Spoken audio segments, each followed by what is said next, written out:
opinions of FRC Media, Bristol Community College, or the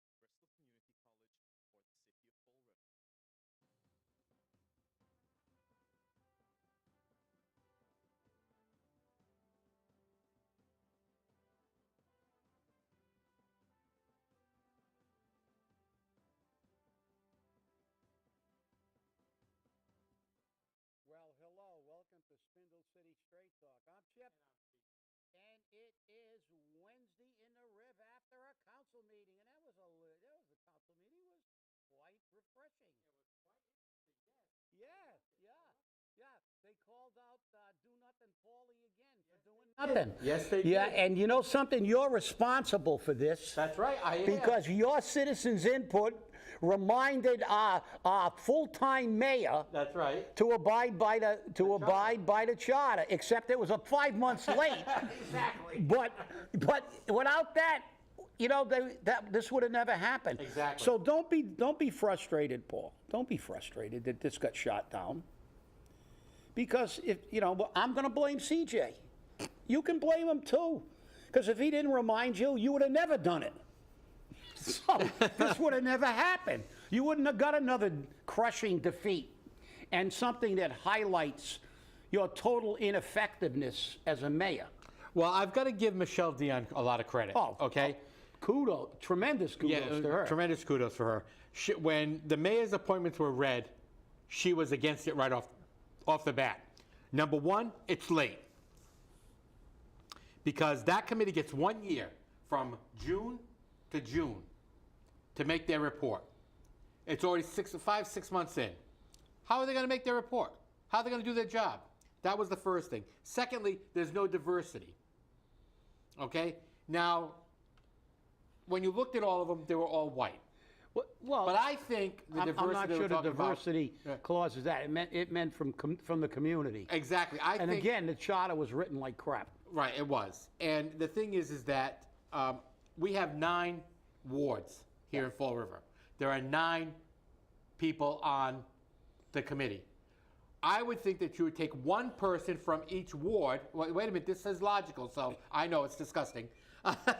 You would take one person from each ward, okay, representing the various ethnicities in the city.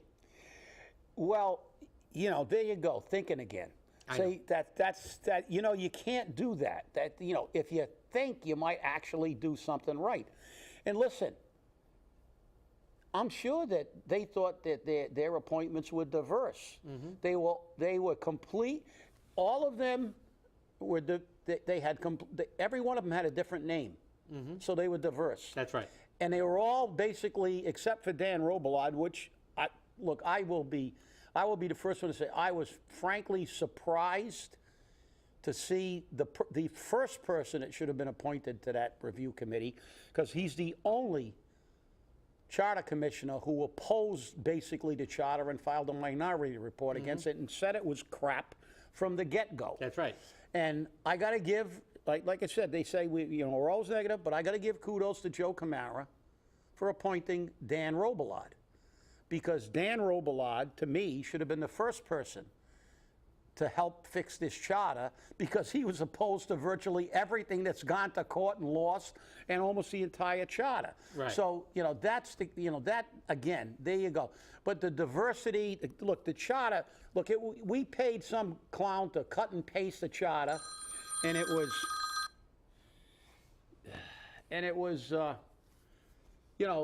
it was a disaster from the beginning. The day after it was voted in, there was already a legal action. Exactly. And, this committee was bogus, is going to be bogus anyway. They're going to put it in 10 years. They got to fix it. Look, this charter's going to be scrapped, period. You got to throw it out, and we should not have politically appointed people looking over a charter to make politicians more powerful. Because you know what they're going to do. They want to give more power to the man. We need to scrap this charter. We need to get the signatures. We need to elect people from the community, a diverse election. You can elect anybody you want. Elect them, and then rewrite a charter the way that the original question was. about the city of Fall River. We're not going to, we should not be hiring anybody out of town. Take the charter, fix the charter from a perspective of a Fall River resident, and that's what has to happen. Well, because this is a disaster. My opinion of the matter is scrap the charter, okay? Adopt the type F or a Worcester charter, Okay. okay? Adopt a Worcester type charter, and that's it. There's no mayor. There's no mayor to be corrupt. There's no mayor to be an idiot. There's no mayor to be stupid. There's no mayor to abuse his power and abuse his authority. We can do without a mayor. Oh, and I am in total agreement. You know, I've been advocating that since the day one of this show. We've always, I like the Worcester Charter. Yeah. Because, we need to have somebody accountable, and there is in that charter. You have a city manager. And that man is not a politician. He's paid to run the city. If he doesn't run it right, you boot him. That's it. And, the mayor is ceremonial. And you remember Paul said he wasn't going to be a ceremonial, but that's all he's obviously done. he is. Yeah. Because it took him 5 months and your citizens' input to remember that. But they're going to say, oh, look, you're picking on him. That's not true. He was going to do it anyway. It's just a coinky-dink, a coincidence. No, let's look back into some history. Somebody gets shot in Corky Row. After a city councilor called a meeting, then Paul decided to call a meeting. Correct. Okay.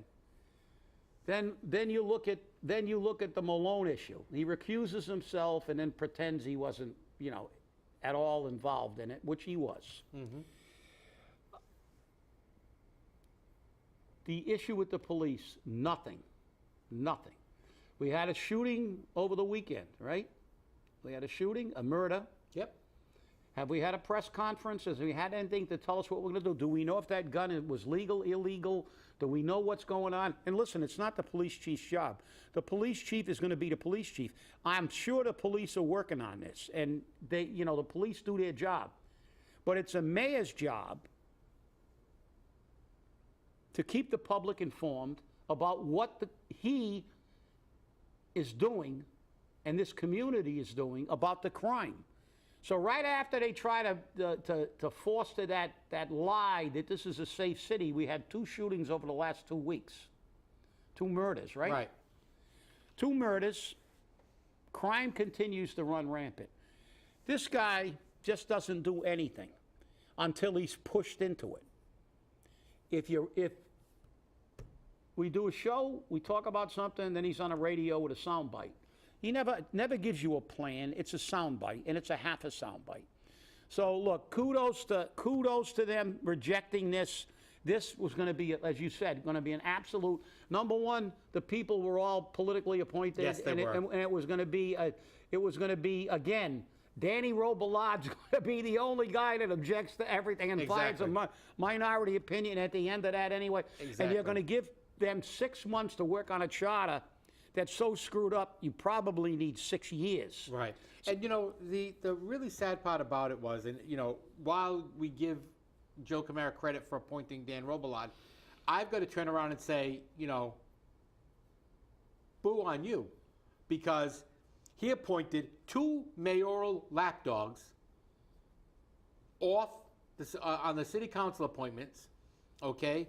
And those lapdogs also are lapdogs to Linda Pereira. Yeah. So there are 2 people that were appointed by Joe that were lapdogs. And here's the thing. Now we're going to go back to the charter, people. The charter says that you shall serve on 1 board or 1 commission only. That's it. Mimi Laravy's appointed by the mayor on the mayor's side. Laura Washington's appointed on the city council side. Yep. But here's where the question comes in. Is the city council supposed to be appointed? Is a member of the school committee to be appointed? Because I remember something like that being said. Well, and if so, then again, we get into mayoral lapdogs. yeah. Well, we know that those appointees, we saw them viciously attack Michelle Dionne. That's right. At the behest of their friends. They have their own little clique. And look, they have a right, unfortunately, or fortunately, in this country. You don't have the right if you run the wrong party. But you do supposedly have the right to do anything you want in the political arena, fundamentally short of violence. Right. So, but you know, this whole thing was a fiasco. But we've got to kind of spin off now into something I think is really important. I don't know if you got this, because again about Paul and his inaction in every phase, and not only his inaction, but the intentional misinformation they're putting out about the MBTA. Not only Paul, not only our state reps, but the local media. Now, where is our local? Now, we talked about the financial impact. We read the laws. They go on and they keep the old Goebbels thing. Tell a big enough lie often enough. They just keep saying, now I heard Paul said, we're paying what we're paying. Well, isn't that a conflict of what he first said is we're not paying a penny? If we're paying what we're paying, that's actually accurate, because next year we'll be paying what we're paying. It'll be more than what we're paying this year. That's right. But this is what you don't hear, because we also talked about 3A. And about when the T comes in here, they're going to take over. It's not going to be Fall River anymore in that half-mile district. We told you that Newton told them to stick it where the sun don't shine, and they would give up the state aid that the MBTA and the state uses Correct. as a gun to hold to your head. Correct. Because Newton can afford it. But now,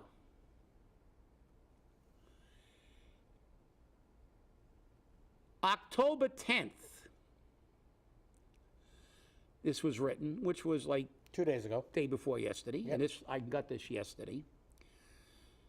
Rockport residents challenging transit overlay and other zoning changes. A group of 10 Rockport residents have filed a legal challenge to the zoning changes that created a transit-oriented overlay district and accessory dwelling units in the town. The suit filed Wednesday in Salem Superior Court is expected to be heard in Lawrence. Said, and they are asking the judge to find that, quote, certain pro-development policies and statutes challenging long-standing zoning laws are unconstitutional and illegal. What did we tell you, people, about this? What are we telling you? What did we tell you? They're going to come in here, and you know, and the developers are going to become millionaires, and there's going to be no consideration on what that development's impact is on the rest of Fall River, because that's no longer Fall River. We said that law was unconstitutional from the get-go. Yes, we did. We always say what's going on, and we're always proven right. So. But isn't it amazing that all these lawsuits are precipitated from these rich little towns? Yeah. Or rich big towns, Right. like Newton. Newton's our size. Yeah. Newton could tell them to go right there. Yep. Okay? That, you know, take your zoning and beat it. We're not doing it. Mm-hmm. We're going to determine what we build in the city of Fall River. And we have the jurisdiction, because it's our community. That's right. Now, And we should be able to boot a mayor, get a zoning board that works for us, but when they come in, they own it. But isn't it amazing that it's the Newtons and the Rockports? and Rockport is a small seaside community. Yeah, less than And let me tell you 7,000 something- people. Yeah, and let me tell you something about Rockport. I've been there. It's a great little touristy place. Yeah. Okay? Now, imagine it now with multi-family unit dwellings all over the place, because they don't have them. Yeah. You know, they don't have a lot of those there. So you're going to destroy an entire community with this transportation overlay. And isn't it amazing that, like I said, they pray like they do with the wind turbines, give it to the poor people and Right. let them suffer the eyesores and killing of the birds and everything else, and ineffectiveness of this type of energy. Kennedy didn't want it in his backyard. He advocated for it, old Teddy. And he said, you come to the Cape, get out of here. You're done. You're not getting any wind You know, here. it's interesting that you should bring that up, because I saw a study recently about electric vehicles and gas-powered vehicles. They did an electric truck and a gas-powered truck. They put the same weight to be towed on it. The trucks went 86 miles. The electric one was down to 9%. Couldn't even make it to the next charging station. The gas one was down less than a quarter of a tank. Which would you rather have? Yeah, well, I'm going to tell you one thing. I saw another documentary that segue off this, but I saw one, and the guy asked a very good question. He said, if you were in Florida trying to get away from the hurricane and you had an electric vehicle and the electricity's down, how are you going to get out of Florida? That's right. That area. You can't. can't. Plus, they were blowing up when they got wet. Right. Because electricity shorts out. They were blowing up. And then I saw another one. We had Sleepy Joe driving a Hummer truck. Oh, $87,000. Look at this baby go. And they only let him drive in a parking lot because he'd hurt himself if they put him on a road. But then they came up with the stats about it. They said $87,000. Yep. They said, now here's what happens with this vehicle, because it's a big vehicle. Said if you got your normal 120 volt charging station that the average person would put in for their car, you know how long it took to charge that? 4 days. I believe it. 4 days without a vehicle. If that's your only vehicle, it takes you 4 days to charge it. Right. Okay. Now if you go to if you go to 240, it only takes like 2 days. But if you want to charge it in 1 day, you can get the commercial charging station, and that only costs $35,000. So, hey, everybody go out and buy these things, because these morons, you haven't figured out what they want. They don't want the average person to drive. They don't want the average person. They want you to take the train. They want you to take the trains, which never worked. Every train has gone belly up in the 20th century and the 21st century. Amtrak's always running at a deficit. The T's always running at a deficit. And get back to Rockport, look at the carnage. But where is Joe Good? If I can find this report, why can't the Herald News put this in to let the people know that there are negatives with this? No, you people, you guys are all, you don't know what you're talking about. You're all crazy. Everything you say is lies, even though it's not what we say. We have newspaper articles, we have laws. It's not our words. But the law isn't always the law. The law isn't, the law isn't, especially if you're rich. That's right. Especially if you're rich. Right. They're telling you that this is the greatest thing since. I don't understand. We had a talk show host, got all upset when somebody read him a law on our local station, which again, they suppress everything. Right. Where's the news bite on this lawsuit? Where was the news bite months ago about Newton? That's right. Where was it? Right here, on this show. On this show, Yeah. but nowhere else. That's right. And it's like, you people, you're crazy. This is beautiful. Thursday night, they're going to tell you how beautiful it is. Oh, look at the pretty track. Look at the pretty train. Look at the pretty colors. And then look at the damage it's going to do. They're going to be asked Thursday night, even though that's not, I know they said they're going to discuss financial stuff. They're not going to discuss anything. No. Because I'd like you to bring your letter down there and read it to them, your non-answer letter. Like, we don't know. We can't give you a number because we don't know. Well, the law says you're supposed to have a budget, and I believe by March 1st, finalized budget. So there should be some projections available. But they don't want to tell you. Why don't they want to tell you? Because they want you to think it's great, just like the charter was great. Remember the charter? You people don't know what you're talking about. This thing is beautiful. It may be the best charter ever created in the history of the state. It is beautiful. Oh, those lights on a bridge, they're bringing millions of people to this city. Oh, by the way, the lights haven't been on in a while. I know. Well, $8 million for the lights, but we don't turn them on. You can't turn them on anyway when everybody gets an electric car, because you can't even turn on your house lights or your air conditioners. So, but I mean, yeah, this is their promise. Let's put some more lipstick on a pig. We're going to call it urban renewal. No, let's call it gentrification. No, let's rename it a gateway city. Now we're going to be an MBTA city. All we're asking is tell the truth. Vote your conscience. If you don't care how much it costs, and obviously the people who are pro don't care. This realtor from New Bedford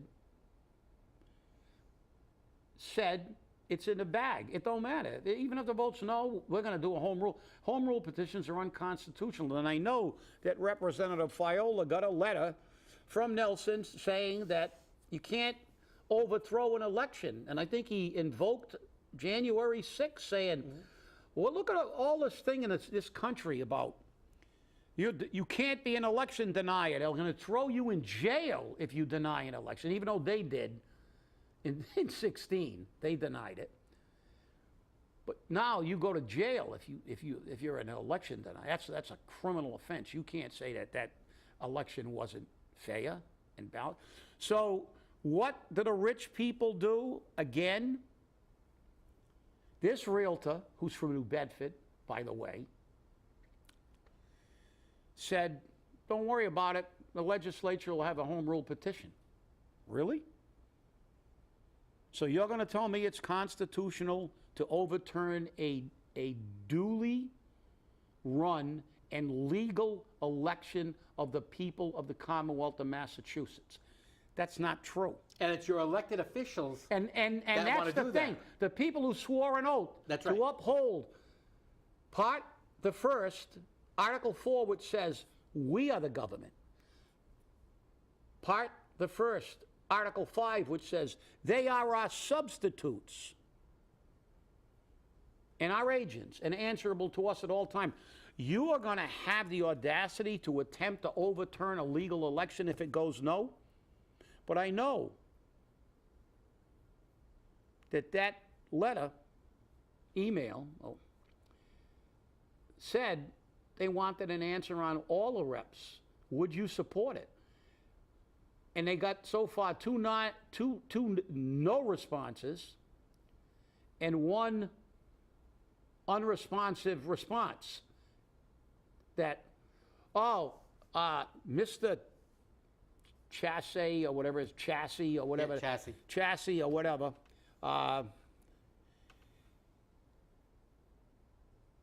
Said that there's a home rule option. There is a home rule petition statute, okay? It said it could be used, but that doesn't mean it would be used. That's not an answer.